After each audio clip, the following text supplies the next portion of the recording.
नमस्कार। आज के इस एक्सप्लेनर में हम एक बेहद गंभीर और शक्तिशाली विषय पर बात करने वाले हैं, principles of administrative law and judicial control. ये एक ऐसी लीगल मास्टर क्लास है जो हमें बताती है कि स्टेट की असीम शक्तियों पर आखिर कानून की लगाम कैसी कसी जाती है, और सबसे जरूरी बात, आम नागरिक के अधिकारों की ढाल कैसे बनती है। तो बिना किसी देरी के शुरू करते हैं। आज के इस विश्लेषण को हम 5 मुख्य स्तंभों में समझेंगे। पहला, फाउंडेशंस ऑफ एडमिनिस्ट्रेटिव लॉ। दूसरा, rule of law and power. तीसरा, डेलीगेटेड लेजिस्लेशन एंड फंक्शंस। चौथा, judicial control and natural justice. और आखिर में रेमेडीज, ट्रिब्यूनल्स और आरटीआई। यही हमारा आज का पूरा ब्लूप्रिंट होगा। तो चलिए सीधे चलते हैं अपने पहले यूनिट पर, फाउंडेशंस ऑफ एडमिनिस्ट्रेटिव लॉ। यहाँ एक फंडामेंटल फर्क समझना बेहद जरूरी है। एक तरफ संविधान आपको पावर देता है और दूसरी तरफ प्रैक्टिकली उस पावर का जमीन पर इस्तेमाल होता है। एवा जेनिंग्स और विलियम वेड जैसे महान विद्वानों ने इसे बहुत खूबसूरती से समझाया है। उनके अनुसार कॉन्स्टिट्यूशनल लॉ एक फ्रेमवर्क देता है, यानी स्टेट को एम्पावर करता है, लेकिन एडमिनिस्ट्रेटिव लॉ उस फ्रेमवर्क के अंदर काम करने वाला प्रैक्टिकल इंजन है। इसे ऐसे समझिए कि संविधान एक इमारत का नक्शा है और एडमिनिस्ट्रेटिव लॉ वो नियम है जिनसे तय होता है कि उस इमारत के अंदर का प्रशासन रोजाना कैसे चलेगा।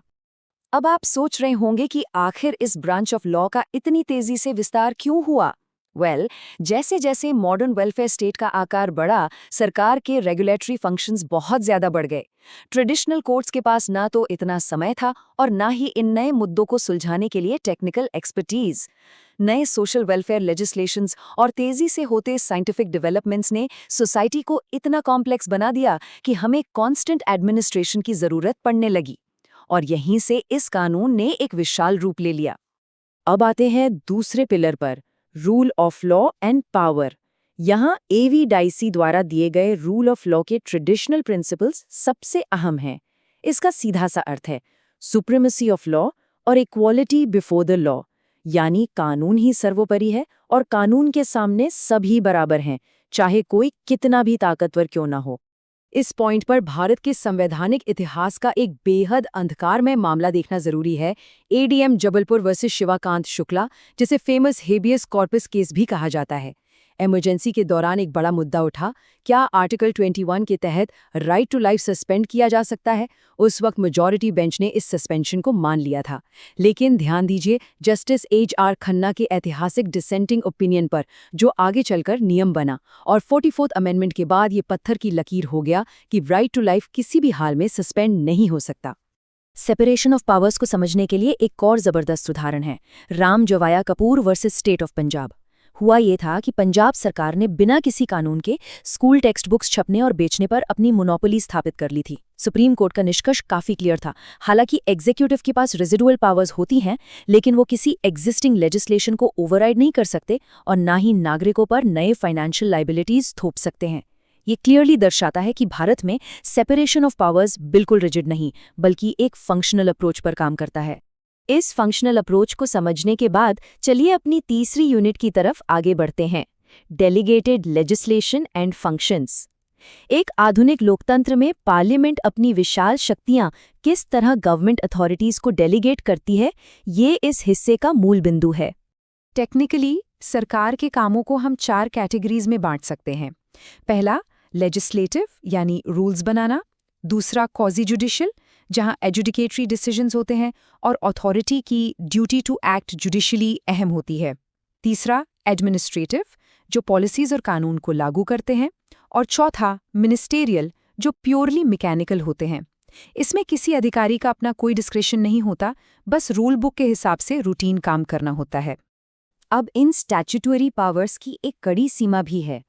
Province of Bombay versus Advani case में ये तय हुआ कि क्वाजी जुडिशियल फंक्शन तभी माना जाएगा जब अथॉरिटी पर फॉर्मली जुडिशियली एक्ट करने की ड्यूटी हो। वहीं दूसरी तरफ दिल्ली लॉज एक्ट केस में एक बहुत ही सॉलिड सिद्धांत सामने आया, डेलीगेटस नॉन पोटिस डेलीगेरे। इसका सीधा मतलब यह है कि पार्लियामेंट अपना इसेंशियल लेजिस्लेटिव फंक्शन यानी पॉलिसी बनाने का जो मूल काम है, वो एग्जीक्यूटिव को पूरी तरह सौंप नहीं सकती। बेसिक कानून तो पार्लियामेंट को ही बनाना होगा। तो अब सवाल ये है कि जब एग्जीक्यूटिव के पास इतनी शक्ति आ जाती है तो उस पर लगाम कैसे कसेगी। यही हमारी चौथी यूनिट सिखलाती है, judicial control and natural justice. यहाँ न्यायपालिका का रूप सामने आता है, जो अपने स्ट्रिक्ट रिव्यू मैकेनिज्म्स के जरिए किसी भी तरह के एडमिनिस्ट्रेटिव ओवररीच को पूरी तरह कंट्रोल करती है। आखिर कॉन्स्टिट्यूशनल कोर्ट्स किन आधारों पर किसी सरकारी आदेश को रद्द कर सकती हैं? ये रहे वो प्राइमरी लीगल ग्राउंड्स। पहला, इल्लीगैलिटी, जहां पावर का कानूनी तौर पर गलत इस्तेमाल हो। दूसरा, इर्रेशनैलिटी। तीसरा, प्रोसीजरल इम्प्रोप्राइटी, यानी सही प्रक्रिया का पालन न होना। उसके बाद प्रोपोर्शनैलिटी, लेजिटिमेट एक्सपेक्टेशन, और आखिर में मालाफाइड्स, यानी किसी गलत नियत या बैड फेथ में लिया गया एक्शन। इन्हीं पावरफुल टूल्स के आधार पर कोर्ट्स एडमिनिस्ट्रेटिव एक्शन को रिव्यू करती हैं। और इन सभी कंट्रोल्स की नींव है नेचुरल जस्टिस। इसका सबसे मुख्य नियम है नीमो जुडेक्स इन काउजा सुआ। इसका सिंपल अर्थ ये है कि कोई भी व्यक्ति अपने ही मामले में जज नहीं हो सकता। सोचिए, क्या क्रिकेट में खिलाड़ी खुद अंपायर बनकर अपने आप को नॉट आउट दे सकता है? बिल्कुल नहीं। डिसीजन मेकर का निष्पक्ष होना अनिवार्य है। साथ ही ऑडी ऑल्ट्रम पार्टेम, यानी दोनों पक्षों की सुनवाई, और एक स्पीकिंग ऑर्डर आना, यानी फैसले के पीछे का कारण बताना, बेहद जरूरी है। एक रायपाक वी यूनियन ऑफ इंडिया इस कॉन्सेप्ट को बड़ी खूबसूरती से दर्शाता है। हुआ क्या था कि इंडियन फॉरेस्ट सर्विस के सिलेक्शन बोर्ड का एक सदस्य खुद एक कैंडिडेट के रूप में आके बैठ गया। जुडिशियल कंक्लूजन एकदम स्पष्ट था, सिर्फ एक्चुअल बायस होना जरूरी नहीं है, बल्कि बायस होने की आशंका यानी रीजनेबल एप्रीहेंशन ऑफ बायस भी पूरे सिलेक्शन प्रोसेस को रद्द करने के लिए पर्याप्त है। चलिए अब इर्रेशनैलिटी की बात करते हैं, जिसे लीगल दुनिया में वेडन्सबरी प्रिंसिपल के नाम से जाना जाता है।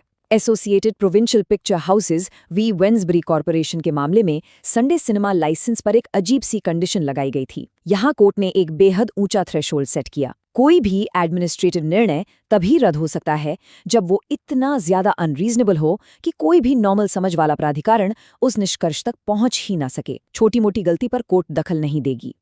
एक और केस देखिए, GCHQ केस। ये एडमिनिस्ट्रेटिव लॉ का एक लैंडमार्क डिसीजन है। यहाँ सिविल सर्वेंट्स की एक पुरानी ट्रेड यूनियन प्रैक्टिस को सरकार ने बिना किसी प्रायर कंसल्टेशन के अचानक खत्म कर दिया था। सवाल ये उठा कि क्या सालों पुरानी पिछली प्रैक्टिस से एक लेजिटिमेट एक्सपेक्टेशन बनती है? कानूनी निष्कर्ष ने स्थापित किया कि हाँ, एक एस्टैब्लिश्ड प्रैक्टिस आगे भी कंसल्टेशन की लेजिटिमेट एक्सपेक्टेशन पैदा करती है। ये आम नागरिकों के अधिकारों की एक बहुत बड़ी ढाल है। आइए अब हम अपने इस सफ़र के आखिरी और सबसे प्रैक्टिकल पड़ाव पर चलते हैं, रेमेडीज, ट्रिब्यूनल्स एंड RTI। जब स्टेट लगातार पावरफुल होता जाए और किसी नागरिक के अधिकारों का उल्लंघन हो, तो उसके पास आखिर क्या हथियार बचते हैं? Union of India v Anglo Afghan agencies का मामला यहाँ देखना बहुत दिलचस्प है। सरकार ने एक एक्सपोर्ट लाइसेंस स्कीम पर नागरिकों से एक वादा किया और बाद में उस वादे से मुकर गई। मुद्दा सीधा था, क्या सरकार अपने ही वादों से ऐसे पीछे हट सकती है? सुप्रीम कोर्ट ने क्लियर किया कि प्रॉमिसरी स्टॉपल स्टेट पर पूरी तरह लागू होता है। सरकार बिना किसी बहुत बड़े पब्लिक इंटरेस्ट के आम नागरिकों से किए गए वादे इस तरह मनमाने ढंग से तोड़ नहीं सकती। दोस्तों, कोर्ट्स के अलावा प्रशासन में ट्रांसपेरेंसी और अकाउंटेबिलिटी लाने के लिए आज हमारे पास कुछ बहुत शक्तिशाली स्टैट्यूटरी मैकेनिज्म्स हैं, जैसे लोकपाल एक्ट 2013, जो सेंटर में एक इंडिपेंडेंट ऑम्बुड्समैन बनाता है, और स्टेट लेवल पर लोकायुक्ता। लेकिन अगर मैं कहूं कि सबसे प्रभावी और क्रांतिकारी हथियार क्या है, तो वो है राइट टू इन्फॉर्मेशन एक्ट 2005।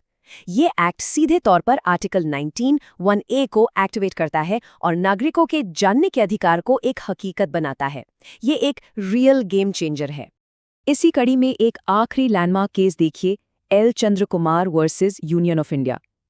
इस केस में सेंट्रल एडमिनिस्ट्रेटिव ट्राइब्यूनल ने हाई कोर्ट्स की जुरिस्डिक्शन को ही बाईपास करने की कोशिश की थी।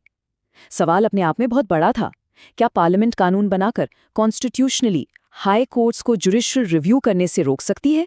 सुप्रीम कोर्ट का निष्कर्ष बेहद बोल्ड था। उन्होंने कहा आर्टिकल 226 और 227 के तहत जुडिशियल रिव्यू संविधान का बेसिक स्ट्रक्चर है।